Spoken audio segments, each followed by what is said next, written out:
ఇక ఫైనల్ గా చాలా ఫాస్ట్ గా క్విక్ గా మీరు ఆన్సర్ చేయాలి. ప్లీజ్. ఇప్పుడు 2024 ఎన్నికల్లో ఓకే మీరు ఒప్పుకోకపోయినా పవన్ కళ్యాణ్ కలవడం వల్ల బీజేపీ కూడా కలవడం వల్ల ఆ పార్టీకి పెద్దగా గ్రాఫ్ లేకపోయినా 2019 ఎన్నికల్లో భారతీయ జనతా పార్టీకి 100 కంటే తక్కువ ఓట్లు వచ్చినా కూడా ఒక 8 మంది ఎమ్మెల్యేలు 3 ఎంపీలు వాళ్ళకు ఉన్నారు అంటే ఖచ్చితంగా కూటమిగా కలిసికట్టుగా వెళ్ళడం వల్లే.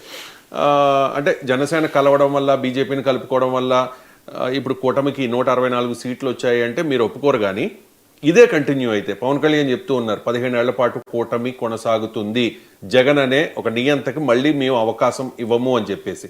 ఈ ఒకవేళ అంటే రాజకీయాల్లో ఏదైనా సాధ్యమే, ఎప్పుడు ఎవరితో కలిసి ఉంటారో తెలియదు కదా, శాశ్వత మిత్రులు శాశ్వత శత్రువులు రొటీన్ డైలాగ్ అది ఉండరు అని అంటారు కదా. ఈ కూటమి సఖ్యత కొనసాగితే మరి మీరు చెప్తున్నారు 2029లో మళ్ళీ మేము వస్తాము అప్పుడు తేలుస్తాము అని చెప్పేసి, అది మీకు ఇబ్బంది కాదా ఫ్యూచర్లో? స్ట్రైట్గా వాళ్ళు ఎవరు కలిసి ఉన్నారు, ఎలా గెలిచారు, వీటన్నిటి గురించి మేము ఎక్కడ మాట్లాడాలి. ఎలా గెలిచారు అంటే వాళ్ళు కలవడం వల్లనే గెలవలేదు అని మీరు ఏదో చెప్తున్నారు.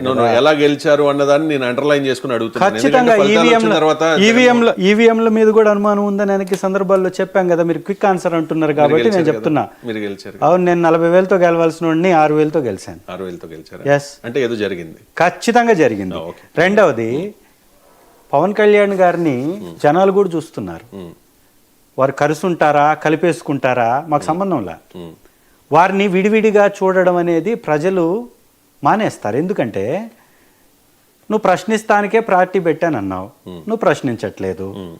ప్రజల వైపున పోరాటం చేస్తానన్నారు, మీరు పోరాటం చేయట్లేదు. మీ అటవీ శాఖ అధికారిని కొడితేనే దిక్కు మొక్కు లేదు, ఆ ఎమ్మెల్యే మీద చర్యలే శూన్యం.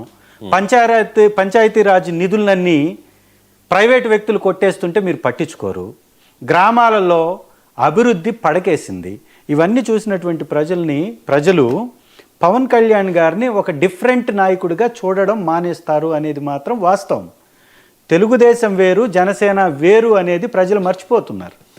తెలుగుదేశం కలిసి ఉన్నా విడివిడిగా పోటీ చేసినా వారు చేస్తున్నటువంటి పరిపాలనని పట్టే ప్రజలు ఓట్లేస్తారు తప్ప, మొట్టమొదటిసారి సినీ గ్లామర్తో వచ్చినటువంటి వ్యక్తి కాబట్టి ఆ కుటుంబానికి ఎన్నో సంవత్సరాల నుంచి సినిమా ఆదరణ ఉంది కాబట్టి కొంత వారి వైపు మొగ్గు చూపారు. రెండవది, అనేక అంశాల మీద కూడా వారు కమ్యూనిటీలో కూడా కులపరమైనటువంటి మాట్లాడకూడదు యాక్చువల్గా, బట్ మీరు ఓపెన్గా అడుగుతున్నారు కాబట్టి చెప్తున్నారు. వారి సొంత సామాజిక వర్గం వారిని సపోర్ట్ చేసింది అనేది వాస్తవం.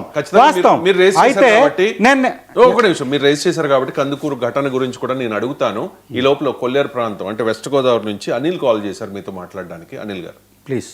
రవిశంకర్ గారు, ఎమ్మెల్యే గారు